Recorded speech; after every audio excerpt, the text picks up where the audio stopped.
Salut Nono, qu'est-ce que t'as pensé du match exceptionnel encore une fois hier de l'Autun? 15 balles perdues, 0 tir cadré, encore un penalty raté. Ça va terminer où cette histoire? Parce que là Nono quand même c'est un truc incroyable. Le mec il est dépressif, le mec il est en dépression Nono. Tout le monde se demande mais pourquoi le mec est en dépression? Il est multimilliardaire, il a un club de foot. Mais le gars, il est en déprime totale, Nono. Que s'est-il passé? Qu'est-ce qui se passe? Il y a un problème avec ce joueur. Pourquoi est-il autant protégé par Pérez alors que Pérez a viré du Real Madrid toutes les plus grandes stars du football, Nono? Cristiano Ronaldo, Gareth Bale, Karim Benzema, Guti, Raoul, R9, Zidane, Varane, Sergio Ramos, et j'en oublie, Nono. Mais ce mec-là a l'immunité totale, comme dans koh.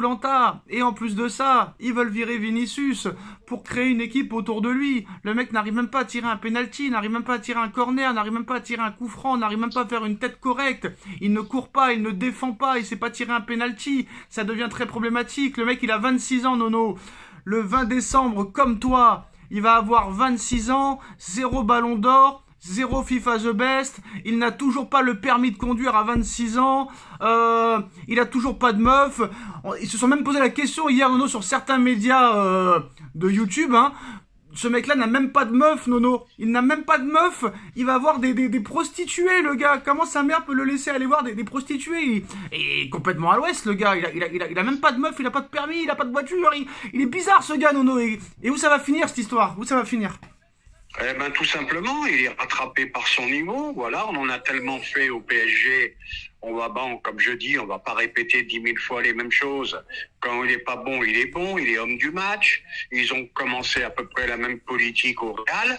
Et là, ils s'aperçoivent, match après match, que ça va pas du tout. Bon, on peut dire ce qu'on veut sur Mbappé, mais là, il est totalement méconnaissable. C'est incroyable. C'est incroyable. C'était pas une pipe non plus. Hein, j'irai pas jusqu'à là. Mais méconnaissable, le mec. Il a un problème psychologique ou je sais pas d'où ça sort. Bon, bah c'est tout, bah voilà.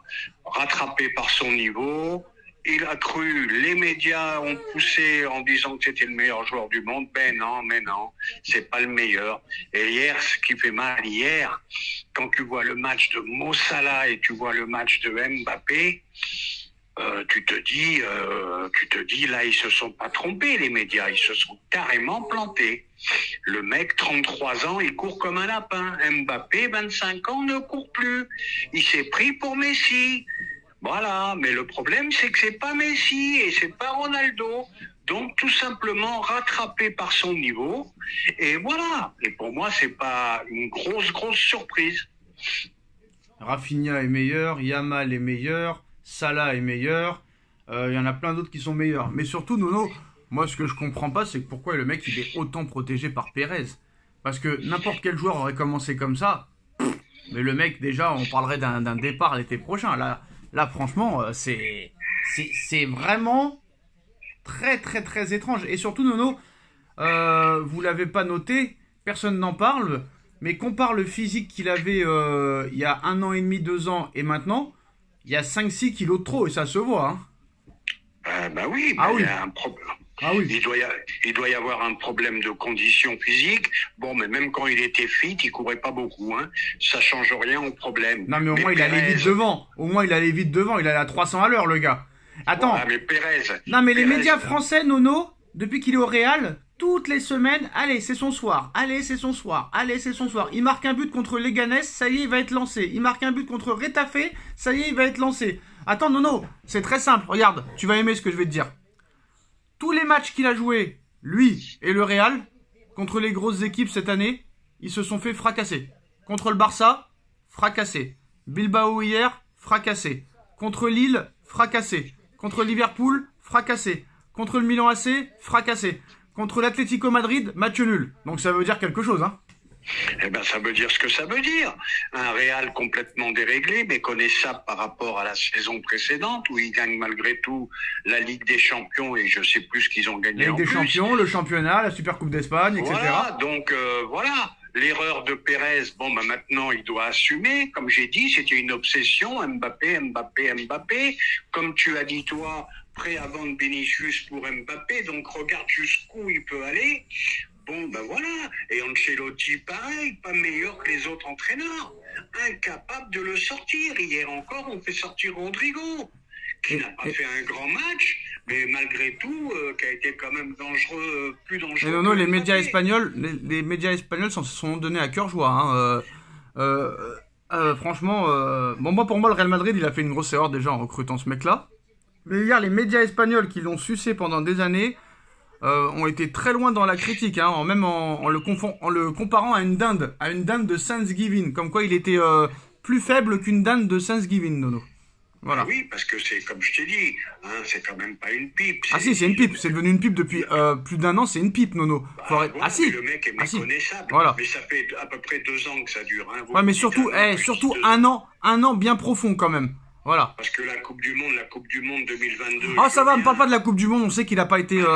On sait, tu dis toujours la même chose, tu dis toujours la même chose, les 80 premières minutes inexistants, et après il met 2 pénaltys et un but.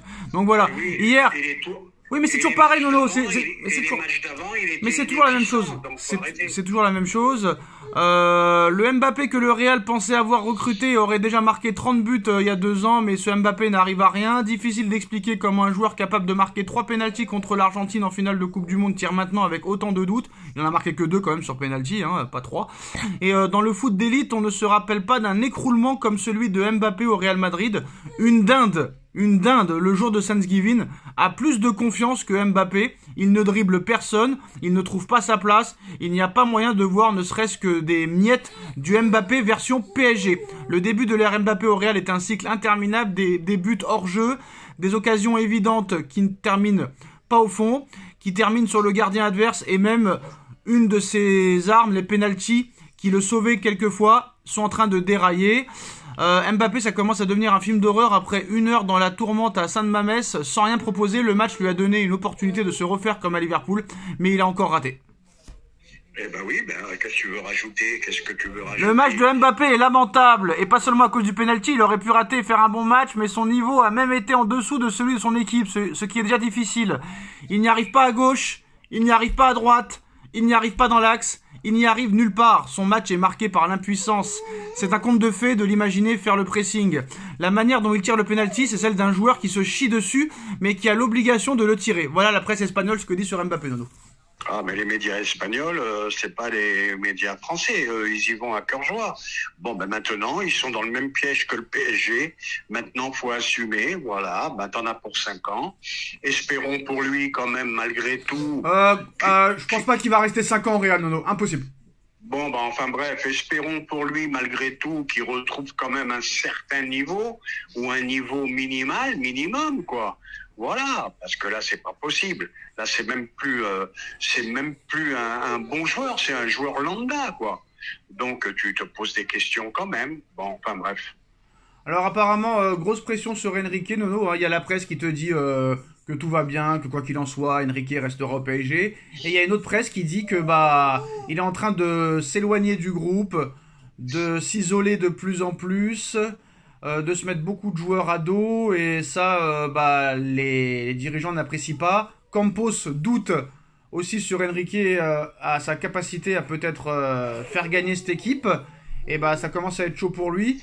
Et là, on est en train de l'obliger à recruter cet hiver un attaquant. Et apparemment, d'après RMC Sport, Nono, le dossier Osimhen est relancé. Et Paris a fait un pas en avant avec Naples pour recruter Osimhen dès cet hiver. Et un accord pourrait être conclu dans les prochains jours, parce que le mercato d'hiver, Nono, c'est dans moins de 3 semaines maintenant, ou dans 3 semaines jour pour jour. Et apparemment, il y a de grandes chances que Osimhen débarque au Paris Saint-Germain. On parle d'un prêt de 6 mois avec une option d'achat obligatoire, Nono. Eh pourquoi pas. Malheureusement, que de temps perdu. On pouvait le recruter cet été. Il fait partie des meilleurs attaquants en ce moment. Bon, voilà, il est encore jeune. Il y avait tout ce qu'il fallait pour l'acheter, vu les prix qu'on a payés pour certains joueurs. Donc, Osimhen, j'ai pas compris. Bon, espérons. Mais de toute façon, je vais te dire, Enrique, moi, je le vois pas. Bon, tout le monde dit qu'il va re-signer et tout. Attention, Ligue des Champions. Mais non, mais si Paris se fait éliminer. Coupe de France éliminée. Non, mais Nono, je vais t'expliquer un truc. Même si Paris se met en barrage et se fait éliminer en barrage, il restera pas jusqu'à la fin de saison. Il restera. Il sera pas reconduit, je veux dire. il sera Ben, pas, il sera pas il sera reconduit, pas bien sûr reconduit. que non. C'est qu'à Paris, il faut un minimum de résultats. Par contre, quand Nono, même. c'est simple, hein. Si tu bats pas Salzbourg dans une semaine, tu seras éliminé et ça sert à rien de recruter. Hein. Honnêtement, ça sert à rien. Voilà, faut Ah dire bah la oui, vérité. Voilà. bah oui, si tu es éliminé, il n'y a plus Voilà. aucun intérêt à Voilà. acheter Osimhen maintenant en plein milieu Voilà. de saison. Osimhen, Sachant- Osimhen, d'accord, mais à condition que Paris gagne. Et encore, Nono, on sait pas vraiment si ça va se faire à 1000%. On sait pas quand ça se fera. Et faut pas oublier que quand les matchs de saison régulière se termineront, le mercato d'hiver ne sera pas fini. Donc ça veut dire que s'ils perdent s'ils se font éliminer, ça sert à rien de recruter encore Osimhen derrière. Hein. Bah c'est sûr, Voilà. c'est sûr. Il n'y a aucun intérêt. Et de toute façon, il faut qu'ils fassent attention. Après, il y aura trop de joueurs à vendre. Qu'est-ce que tu fais de Kolo Muani? Qu'est-ce que tu fais de De toute façon, Ramos? si Kolo Muani ne part pas, Osimhen ne viendra pas. De toute façon, c'est simple. Ah bah oui, c'est obligé. Ça, Bon, tu Nono, peux pas. merci à tous et à très vite. Ciao.